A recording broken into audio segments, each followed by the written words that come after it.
une nouvelle de très grande joie. Ah, c'est là la monnaie. Alors, lorsqu'on parle de cette joie, de cette nouvelle de très grande joie, qu'on parle souvent à Noël, et comme je disais tantôt, ça ne concerne pas une journée spécifique. Ça concerne tous les jours de notre vie.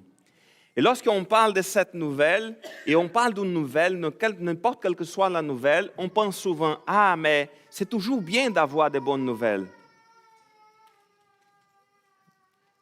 C'est toujours, il n'a pas eu une bonne nouvelle maintenant, je crois. Je crois que son papa a dit, écoute, non, on va rester pendant quelques minutes encore parce que le pasteur va prêcher une demi-heure. Alors il a commencé à pleurer. Mais non. Et lorsqu'on pense dans la question d'avoir une grande nouvelle, c'est toujours de la joie. Par exemple, lorsqu'un bébé est né, c'est pas grave, Vincent. Non, c'est pas nécessaire, merci. Alors, lorsqu'on pense à cela, c'est toujours bien d'avoir de bonnes nouvelles. Lorsqu'un bébé est né, ça c'est toujours une bonne nouvelle. Mais lorsqu'on parle de la naissance de Jésus, c'est encore plus important. Lorsqu'on regarde, par exemple, il y a un texte que j'aime beaucoup, que c'est dans Luc, chapitre 2, et j'ai besoin de votre aide pour montrer le texte pour moi, parce que je ne le lis pas ici avec moi. Alors, c'est un texte de la vision des bergers dans les champs. Et qu'est-ce qu'il est écrit? Or, durant le séjour à Bethléem, arriva le moment où Marie devrait accoucher. Et elle mit au monde un fils, son premier-né. Elle lui mit dans des langes et lui coucha dans une mangeoire parce qu'il n'y avait pas de place pour eux dans la pièce réservée aux hôtes. Alors le contexte, c'est que Jésus vient de naître. C'est ça qui se passait. Alors la vision qu'on va regarder tantôt, ça parle du moment tout après la naissance de Jésus.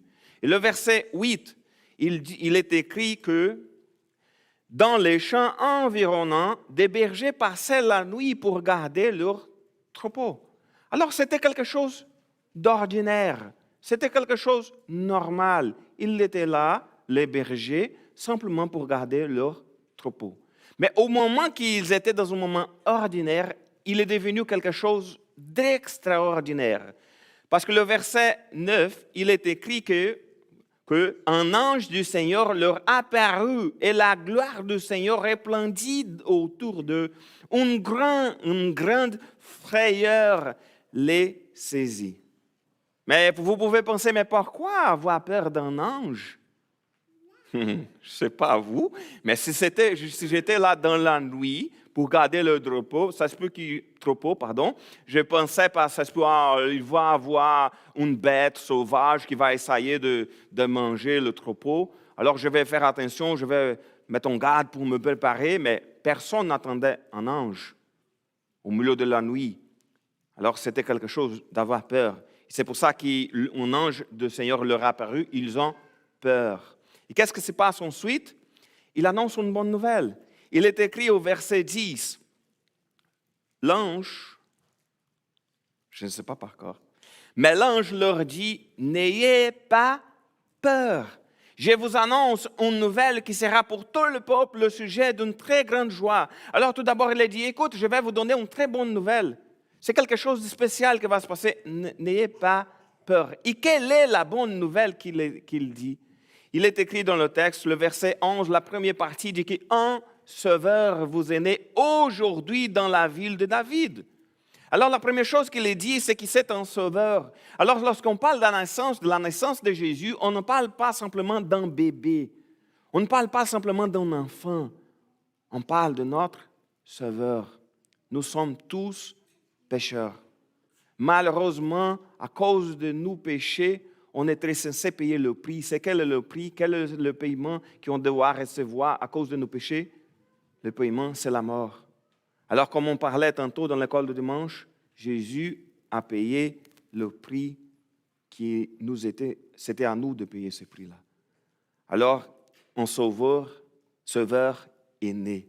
Alors, ça se peut que les gens à l'époque pensaient, OK, on a besoin d'un sauveur parce qu'on est contrôlé par l'Empire romain. Il y a des gens qui nous sont presque des esclaves. Alors il faut que le Seigneur envoie un sauveur. Mais celui qui est né, le sauveur, il n'est pas simplement le sauveur, il est aussi le Messie. Et ça, c'est intéressant parce qu'il a suivi le texte, il a dit, c'est lui, le Messie. C'est lui, le Seigneur. Mais c'est quoi le Messie? Parce qu'on ne parle pas de Messie, Satanou n'a pas d'information de ce sujet. Le mot grec qui est là pour désigner Messie, c'est exactement ce qu'ils ont traduit pour Christ. C'est-à-dire que c'est le Jésus, c'est le Christ, c'était le Messie. C'était la personne que les gens attendaient, qui soit là pour libérer le peuple d'Israël de l'esclavage. Mais Jésus n'est pas venu pour simplement libérer, il n'est pas venu pour être un roi terrestre, il est le roi des rois.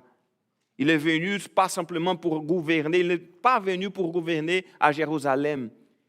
Il est venu pour gouverner, pour régner sur le ciel et tout l'univers. Et c'est pour ça que la fin du verset, il est écrit, c'est lui le Messie, le Seigneur. C'est-à-dire que ce n'est pas simplement un bébé qui est né. À Noël, on ne parle pas simplement de fêter la naissance d'un bébé. On fête la naissance du roi des rois, le Seigneur, le Tout-Puissant, qui est venu pour montrer son amour envers nous, pour mourir à la croix à notre place. Alors, comme je disais tantôt, on fête Noël tous les jours. On fête Noël tous les dimanches. Ce n'est pas un moment spécifique de l'année pour on va mettre l'accent sur la naissance de Jésus. Oui, on profite de l'occasion pour parler de la naissance de Jésus pour que le monde puisse entendre que Jésus est le Seigneur, le Dieu puissant qui est né. Mais même si parfois il y a des églises qui montrent Jésus toujours ou comme un bébé ou attaché à la croix, ça montre comme quelqu'un qui n'est pas puissant. Ce n'est pas l'image qu'on aimerait avoir de Jésus. Il est le Dieu Tout-Puissant. Il est le Seigneur. Alors, nous avons reçu une très bonne nouvelle. Une nouvelle de très grande joie. Alors, que cette nouvelle puisse faire différence dans notre vie de tous les jours et qu'on puisse partager cette nouvelle au monde entier. Comme les chants que les enfants chantaient parlaient de la lumière du monde. Alors Jésus est la lumière. Et le chant que Mélo et Mathieu chantaient aussi parlait que... Mais les Richai en français, j'ai oublié comme c'est la chanson. Comme les Richai, les Richai, les Richai. Comme c'est ça en français le chant? L'éclair. Oui, exactement. C'est pour briller partout dans le monde. J'ai oublié, j'avais la version en anglais dans ma tête, je ne sais pas pourquoi ce matin. Alors, que nous puissions faire briller la lumière de Jésus partout dans le monde. Amen.